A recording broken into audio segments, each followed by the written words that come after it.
Alors ici, j'ai le lien vers le dossier, un dossier qui contient des Panthers.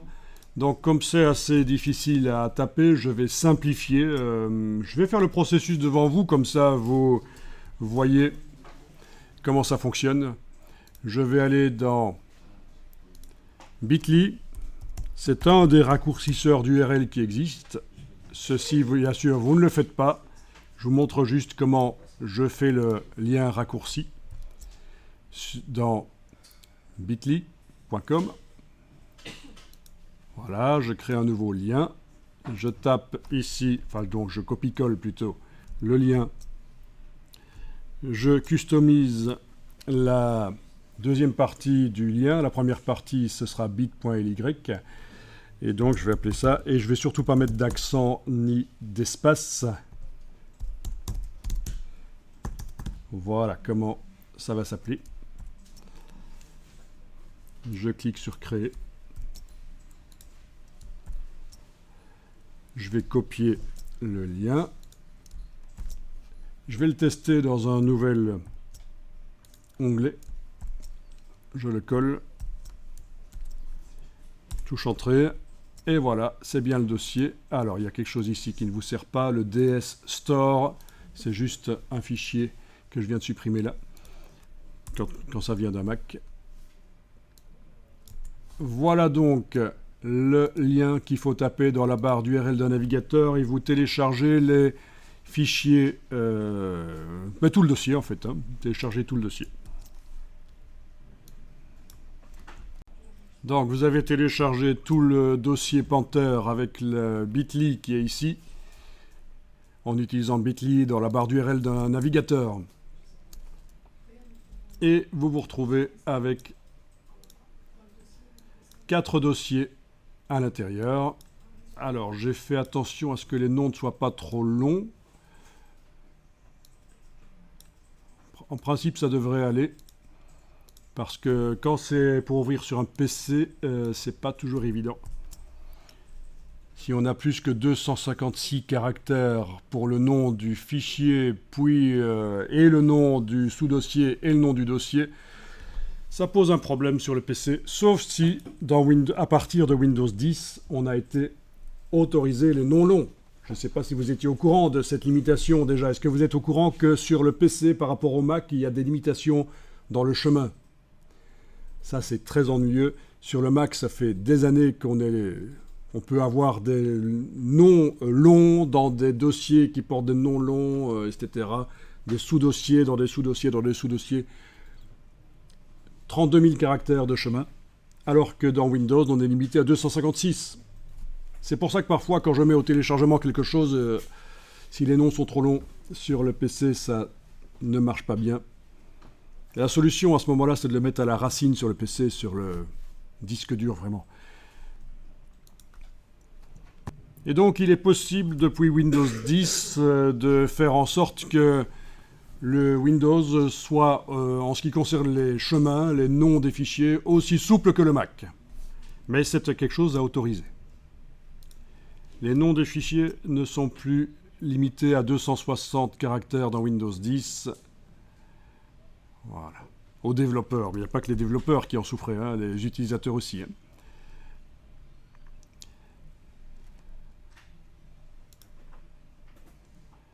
Voilà. Donc il y a une solution. Bien sûr, vous faites un backup si vous voulez activer ça sur votre Windows. Faites un backup avant de faire quoi que ce soit. Et sachez qu'à partir de là, les noms de fichiers, vous serez beaucoup plus libre. Mais si vous transférez vers un Windows qui n'a pas été débridé comme ça, ce sera comme quand on transfère d'un Mac vers un Windows. Vous aurez parfois des problèmes. La personne va vous dire « J'arrive pas à dézipper, il y a des messages d'erreur, les noms sont trop longs ». Alors, vous avez le dossier Panther, vous le voyez sur le Mac. Je vais vous demander d'afficher par liste. C'est toujours mieux sur le Mac, vraiment. À moins que vous ayez une bonne raison d'afficher par icône. La plupart du temps, il faut faire un affichage par liste des contenus. C'est beaucoup plus facile pour s'y retrouver parce que vous voyez, là, j'ai une vue d'ensemble sur le contenu de 4 dossiers. Si j'étais sous forme d'icône, ce ne serait pas comme ça. Il faudrait que j'aille double-cliquer sur chacun d'eux. Là, l'un à la suite de l'autre. Alors, vous avez ça, vous, c'est ça, vous pouvez déployer chacun. Ok. Faites un commande A. Commande A, ça sélectionne tout. Ensuite, je vais vous montrer sur mon clavier virtuel. Vous allez faire commande et la flèche vers là. Puis vous essayerez commande et la flèche vers là. Et là, vous allez apprendre quelque chose sur le Mac qui est quand même pratique. Voilà. Donc, on peut déployer le contenu de plein de dossiers d'un coup. Commande A, commande flèche vers la droite ou commande flèche vers la gauche pour refermer. Donc, sur Windows, la liste, ça correspond à l'affichage détail. Et alors, est-ce que ce qu'on vient de voir ici, commande flèche vers la gauche ou commande flèche vers la droite, fonctionne aussi sur Windows ou pas? Ou est-ce qu'il y a quelque chose qui existe? Je ne sais pas vous répondre, honnêtement. Je n'utilise plus Windows depuis pas mal de temps, donc je ne saurais pas vous dire. Je ne me souviens plus. Mais une petite recherche sur Google, qui est ton ami. Google est votre ami, hein, vous le savez. Ou Bing ou n'importe quel autre moteur de recherche, et vous avez beaucoup de réponses déjà. Alors, vous avez chaque fois une image, format WebP. Alors, il faudra qu'on vérifie si dans Illustrator, si Adobe Illustrator accepte le WebP désormais à voir.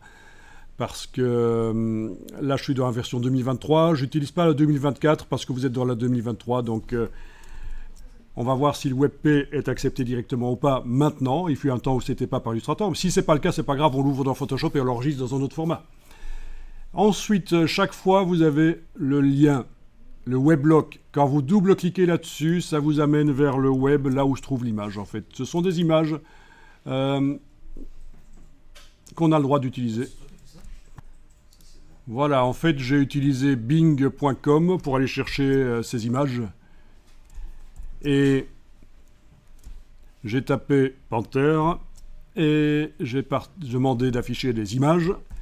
J'ai enclenché les filtres et j'ai demandé des images du domaine public, donc des images qu'on a le droit d'utiliser. Et voilà.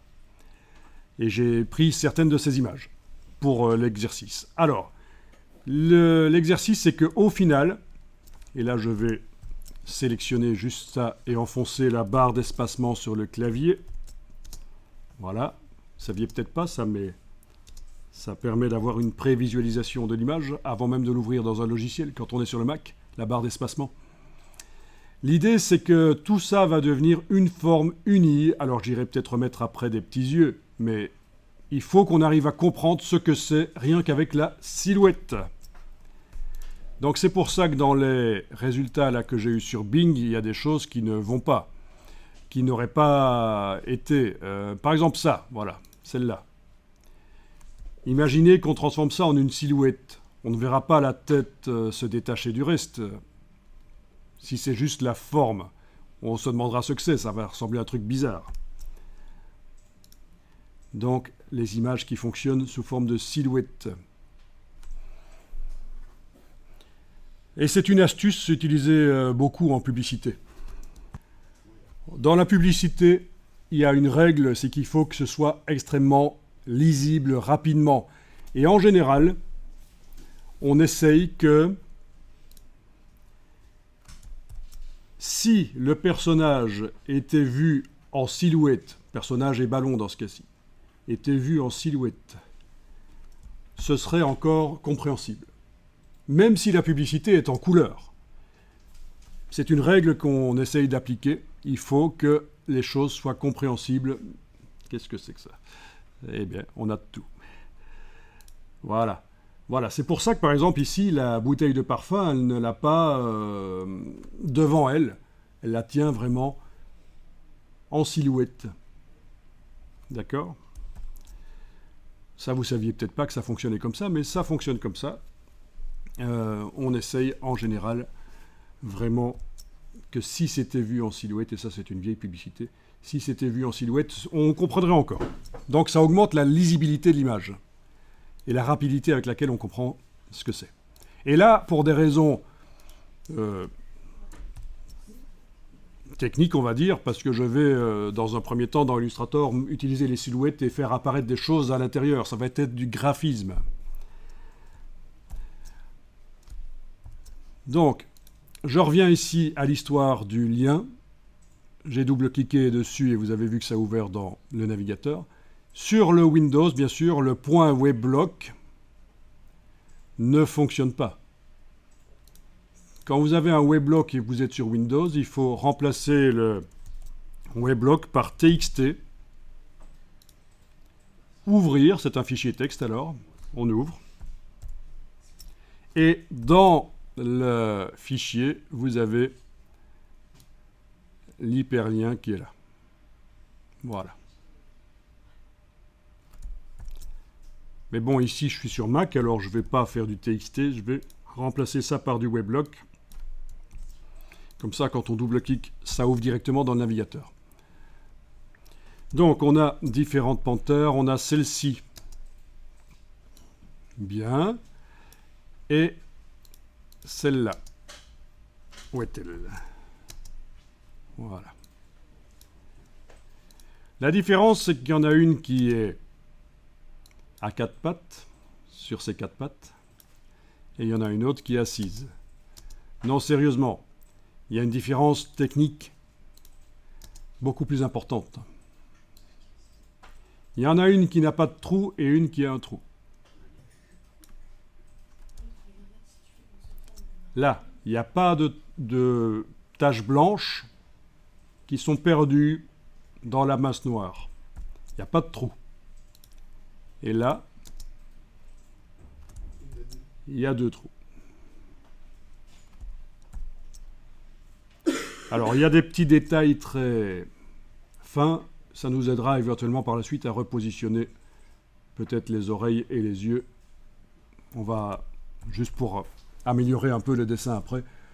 Mais, voilà.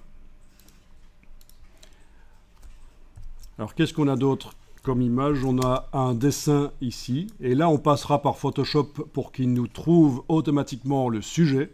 Parce qu'il n'y a que la silhouette de la panthère qui nous intéresse. Oui, elle est tombée sur un sac de LSD, clairement. Mais vous savez ce que c'est, ça.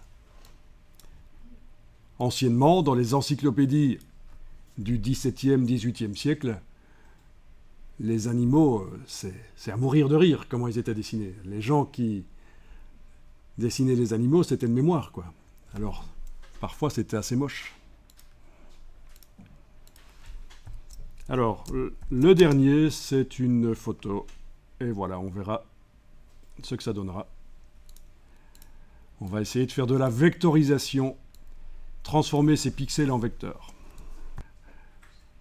J'essaye de vous retrouver ces images de lions complètement ridicules dans les encyclopédies anciennes. Ah, ben voilà, voilà. Non, ça c'est autre chose. C'est des chimères sans doute. C'est quand même pas à ce point-là qu'ils se plantaient. Hein. Là, ça va. Oh, j'arrive pas à retrouver, mais il y en a, c'est vraiment... Ah, ben voilà, ça c'est déjà pas mal. Il y a le visage un peu aplati quand même. Enfin. Ah bah oui, c'est ça, en fait. On est parfaitement dedans, c'est pas fait exprès. Au Moyen-Âge. Donc là, on remonte un peu plus que les dates que j'avais données. Mais c'est hilarant. Moi, j'aime bien, c'est un peu de l'art brut. Sauf que c'est pas fait exprès. Ah oui.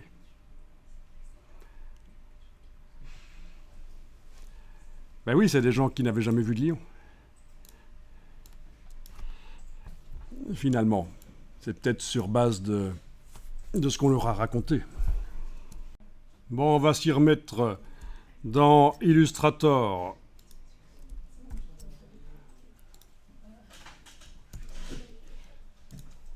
Ben, je vais enregistrer ce document pour la dernière fois, puis je vais le fermer, et on va démarrer d'un nouveau document. Donc, 07... Puis je le ferme.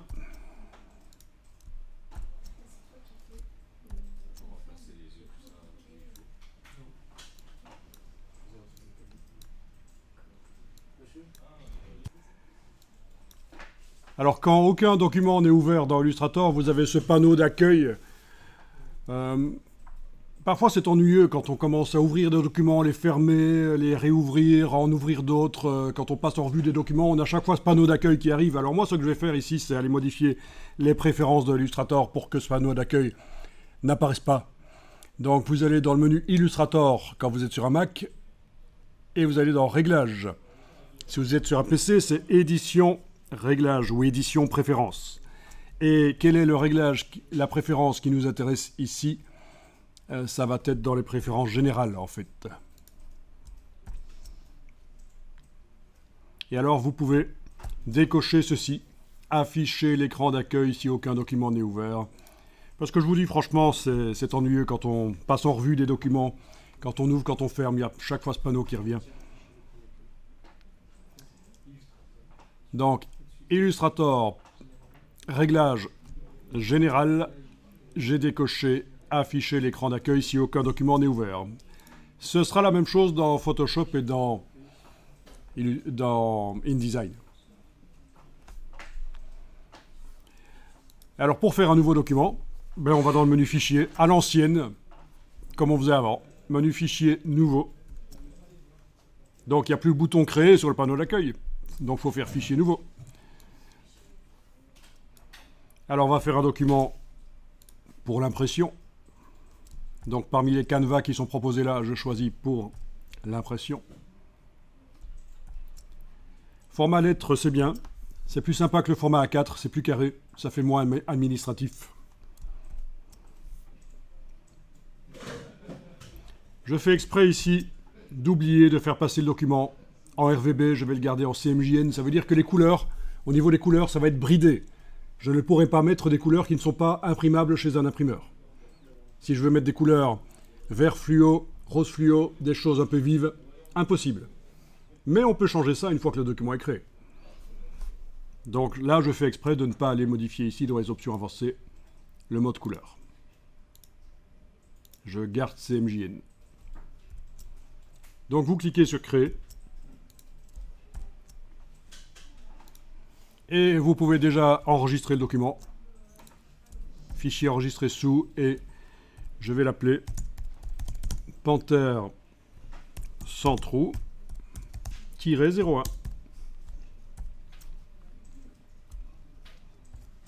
Au format donc Adobe Illustrator.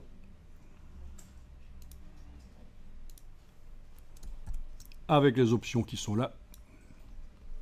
OK. Vous allez dans le menu Fichier et vous faites Importer. Donc il ne faut surtout pas ouvrir une image pixel dans Illustrator en faisant Fichier Ouvrir. Il faut créer un nouveau document et importer l'image dedans. Je vous montrerai peut-être tout à l'heure ce que ça fait comme catastrophe quand on fait Fichier Ouvrir sur un fichier pixel. Alors, vous avez votre dossier des panthères. Et donc, on commence par barre d'espacement ici. C'est bien celle-là, la panthère sans trou. Essayons.